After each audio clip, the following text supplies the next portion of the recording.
सभी साईं भक्तों को मेरा नमस्कार। आज की कथा प्रारंभ करते हैं।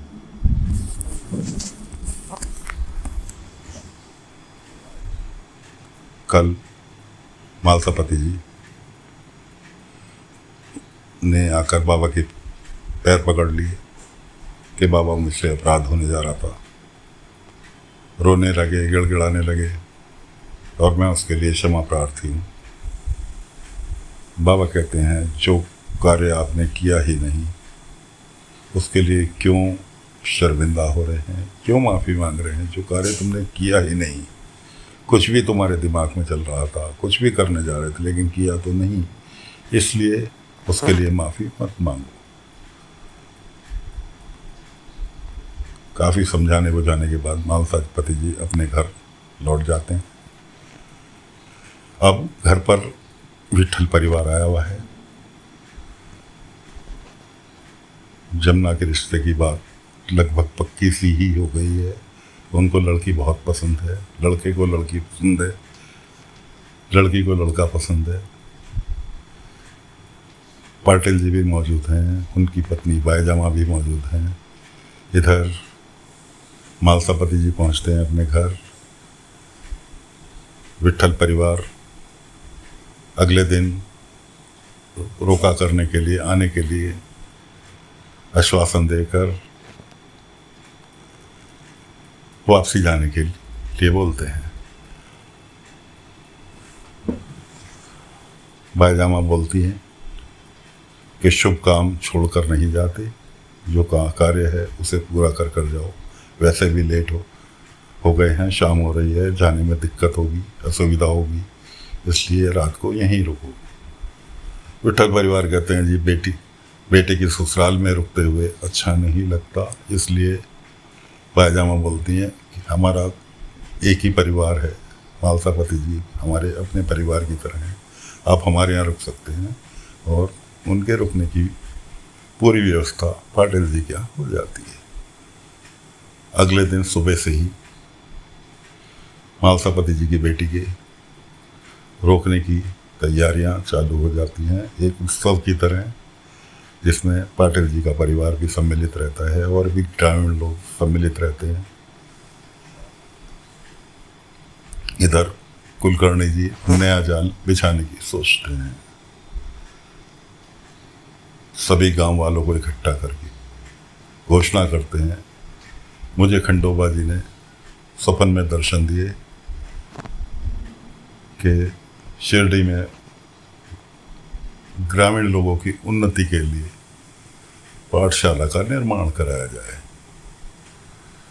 एक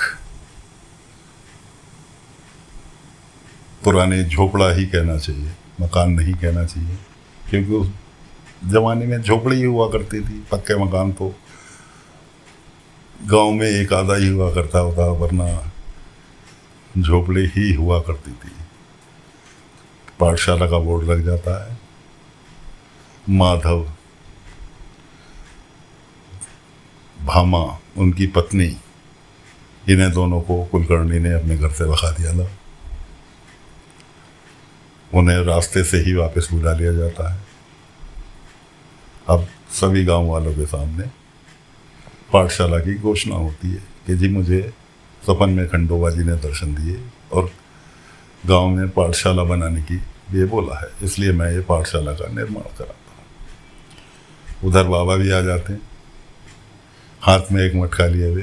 कोई नहीं जानता उस मटके में क्या है, बाबा का क्या उद्देश्य है। मटका जब कुलकर्णी महाराज सारी अपनी मनादी कर चुके होते हैं कि हाँ गांव में पाठशाला खुल रही है, बाबा उसको कुलकर्णी को मटका देते हुए बोलते हैं कि मेरी ओर से इस शुभ कार्य के लिए भेंट,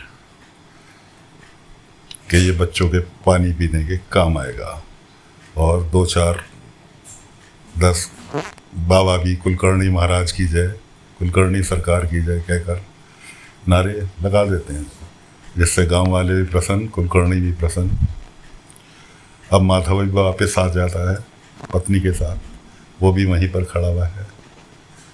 माधव को उस पाठशाला का अध्यापक घोषित कर दिया जाता है कुलकर्णी के द्वारा कि यही पढ़ाएंगे, यही यहाँ के व्यवस्थापक हैं, यही बच्चों को शिक्षा देंगे। इधर माधव बड़ा प्रसन्न कि हाँ जी, मुझे कुलकर्णी महाराज ने पता नहीं, मैं तो वैसे ही समझ रहा था, मुझे मेरे बारे में तो बहुत कुछ। सभी लोग वहाँ से वापसी के लिए निकल लेते हैं। चलते चलते कुलकर्णी बोलते हैं कि काम तो तुम्हें कुछ और सौंपूंगा, ये तो तुम्हारी नौकरी है बच्चों को पढ़ाना, काम तो तुम्हें, असली काम तो कुछ और है। इस तरह से कुलकर्णी भी निकल लेते हैं। उधर मालसावती जी के यहाँ सारे कार्यक्रम चल रहे हैं। कार्यक्रमों के चलते चलते बाबा का नाम आ जाता है। साईं वो विट्ठल जी पूछते हैं, ये साईं कौन है? मैं उनसे मिलना चाहूँगा, जो इतने आप लोगों के लिए पॉपुलर हैं, मैं भी उनसे मिलना चाहूँगा और अभी मिलना चाहूँगा, चलो मुझे उनके पास लेकर चलो। सभी लोग, पाटिल जी का परिवार, मालसावती जी का परिवार, विट्ठल परिवार, बाबा से मिलने के लिए द्वारका माई की ओर निकल लेते हैं। इधर ये लोग रास्ते में जा रहे हैं। उधर माधव देखता है इतनी भीड़ खंडर की तरफ जा रही है। खंडर में जो व्यक्ति रहता है उससे मिलने के लिए विट्ठल जी देखते के साथ ही बाबा को पहचान लेते हैं कि आपने तो मुझे रात को रास्ता बताया था। हुआ क्या था कि जिस टाइम शाम का टाइम था, विट्ठल जी कोपर गांव जा रहे थे, तो उन्हें रास्ते में बाबा मिलते हैं। बाबा से रास्ता पूछते हैं कि मुझे कोपर गांव जाना है। बाबा उनको कोपर गांव का रास्ता ना बताकर बोलते हैं कि काफ़ी लेट हो गए हो, जंगल का रास्ता है, इसलिए खंडोबा मंदिर सामने आपको दिखाई दे रहा है, उसके पुजारी का मकान बराबर में है, वो आपको सही दिशा बताएंगे।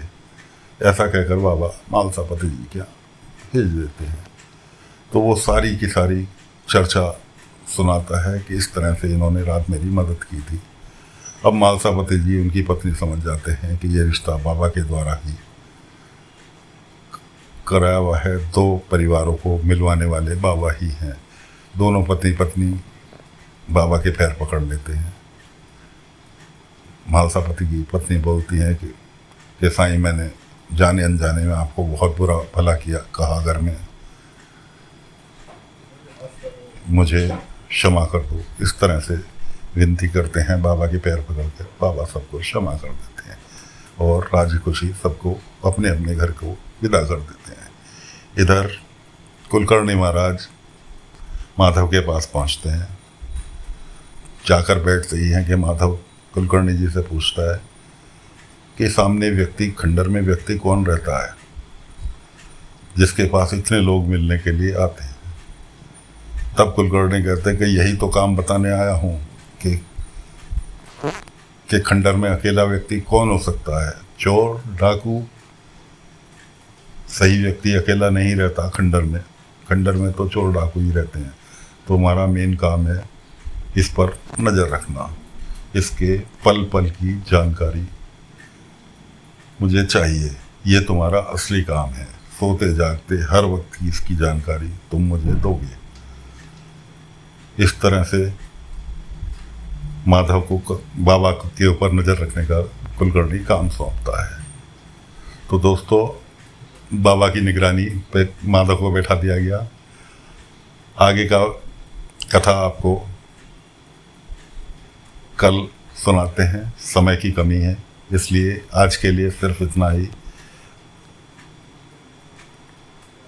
कथा आपको पसंद आ रही है तो आपसे विनती है, बाबा का ध्यान करें और चैनल को सब्सक्राइब जरूर करें।